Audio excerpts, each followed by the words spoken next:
నమస్కారం 6 టీవీకి స్వాగతం. నేను సహన. ఇక వార్తల్లో వివరాలు చూసుకున్నట్లయితే విజయవాడలో సీఎం జగన్ పై జరిగిన దాడిలో గాయపడ్డ ఎమ్మెల్యే వెల్లంపల్లి శ్రీనివాస్ను పరామర్శించారు ఏపీ ప్రభుత్వ సలహాదారు సజ్జల రామకృష్ణారెడ్డి. దాడి జరిగిన ఘటనపై వివరాలు అడిగి తెలుసుకున్నారు. దాడి చేసిన వారు ఎవరైనా సరే కఠిన చర్యలు తీసుకోవాలని పోలీసు అధికారులను కోరారు. వెల్లంపల్లి శ్రీనివాస్ త్వరగా కోలుకోవాలని సజ్జల రామకృష్ణారెడ్డి ఆకాంక్షించారు.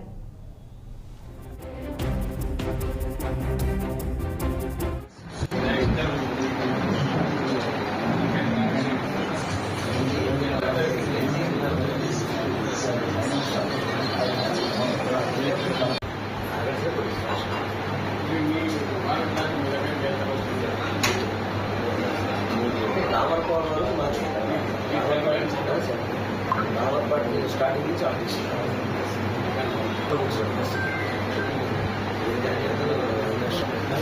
ఫైవ్ వచ్చేసరికి